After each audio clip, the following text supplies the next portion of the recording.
We're talking New England Patriots here. This team is on an absolute roll. I don't understand the move yesterday of the trade that went down with Jamie Collins. That one, I guess I do understand it, but I'm still want to see how this is going to work out. And that was a headline and kind of a shocker for Patriot fans yesterday. And when I saw the news break shortly after our show, Zach, I said, well, I've got my lead story for tonight at 6 o'clock. Bring on Mike Reiss, NFL Nation reporter for the New England Patriots. And, hey, who's to second guess, Mike? Bill Belichick. But they did trade away one of their best defensive players. Am I correct?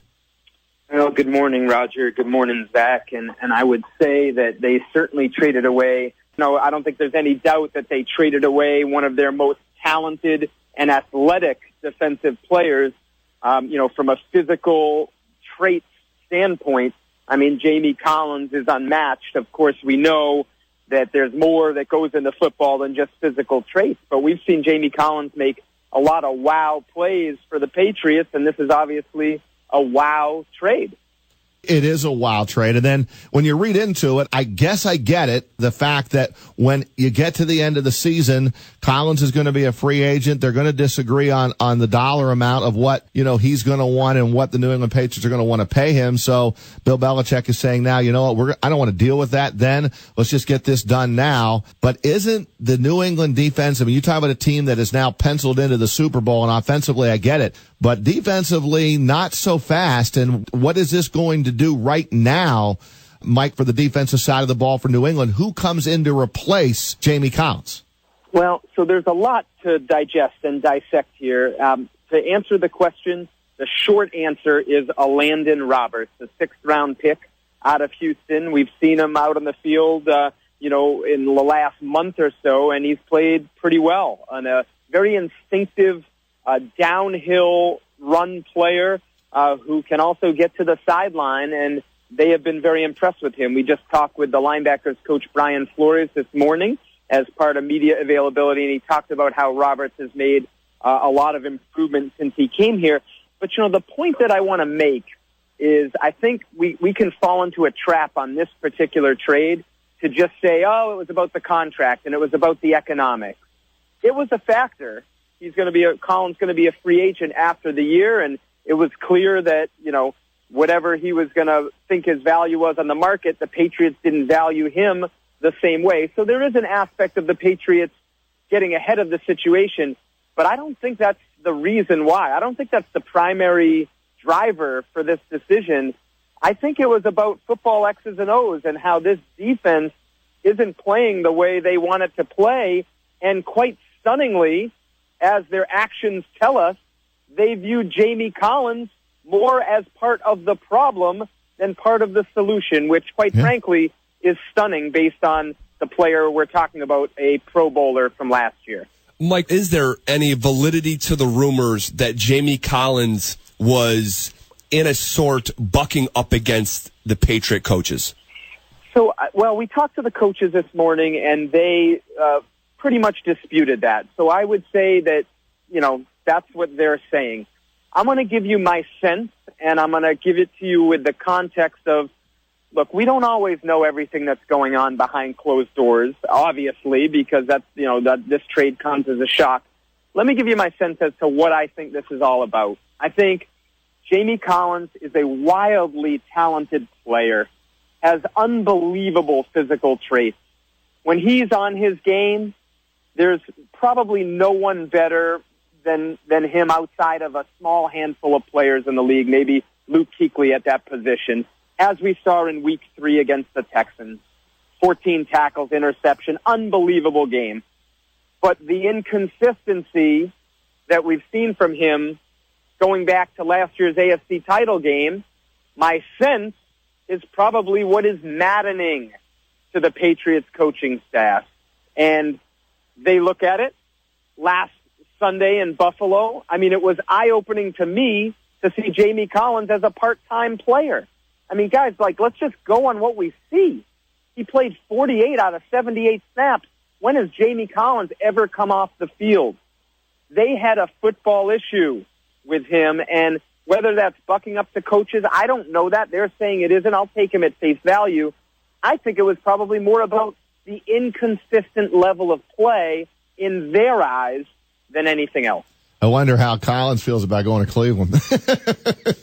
Well, have fun. See you in Roger, Cleveland. Let me tell you, Roger, Zach, I'll tell you this. Look, there's a part of that. Obviously, this year they're 0-8. They're not going anywhere.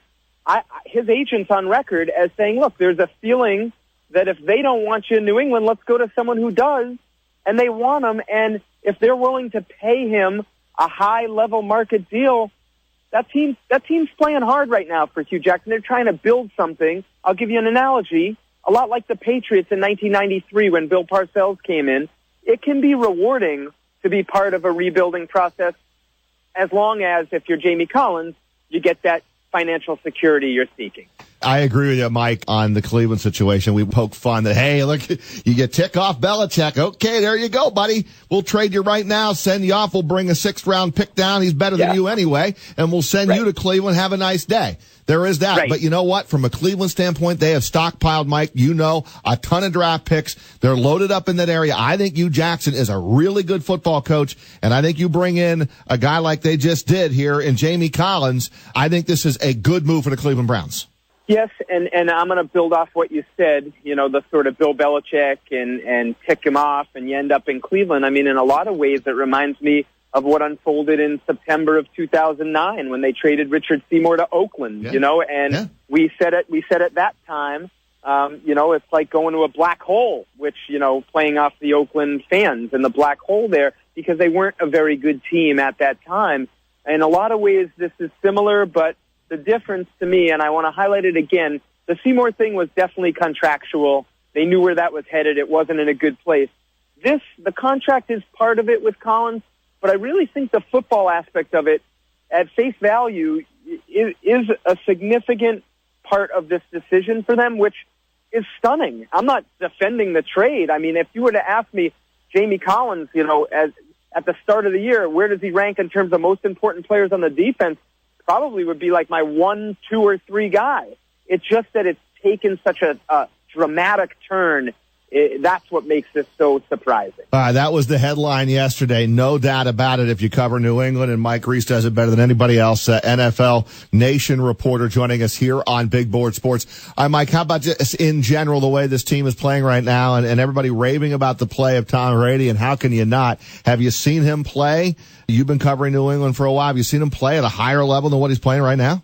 Well, not given these circumstances, which are obviously unique. I mean, hey, look, we'll keep you off the field for the first month of the year, and then, you're probably going to be a little rusty coming back, right? I mean, what does Bill Belichick always say? It's hard to be good at football if you don't play football, and Tom Brady didn't, and to me, that's what makes what he's doing right now so remarkable. When I think about some of the great 4-game stretches of his career, that 2007 season when they were just lighting everyone up, I probably could pick a 4-game stretch in there, that maybe could rival it. But to me, the difference is what he went through, to get to this point to play, and the fact he's 39 years old. You're not supposed to be doing this when you're 39. So put it right up at the top of the list for sure. Mike, Jim Kelly came out and said Tom Brady is the best quarterback in NFL history. Is that becoming more and more widely accepted? Well, that was an awesome moment after the game. As someone who appreciates the history of the game, I was in the tunnel at New Era Field up in Orchard Park, and I look to my right, and I see Jim Kelly talking with Tom Brady. And I thought to myself, wow, there's 2 all-timers right there, Pro Football Hall of Famer and Kelly inducted in 2002, and then Tom Brady, who, of course, will be there someday. That's a good question. I think there's still probably a group of people out there that, want to put that mark next to Brady's name, but I think the more people look at it objectively and say, look what he's doing right now, given whatever the footballs are, it's hard to deny him that title.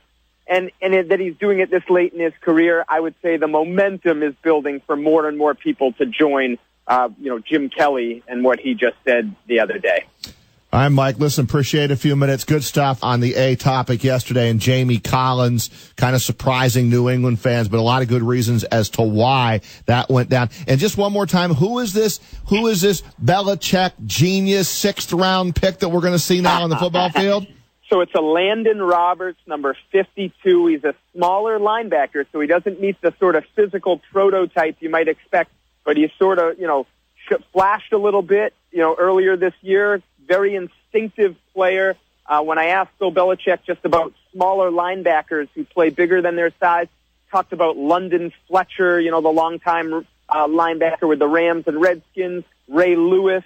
Not that he was comparing a Landon Roberts to those players, but just to give you a feel for the physical makeup of the player and sort of his style of play. Those were a couple guys that came to mind when Bill Belichick was asked about him earlier this year. Mike Reiss on Big Board Sports. Thanks so much. We'll get back in touch.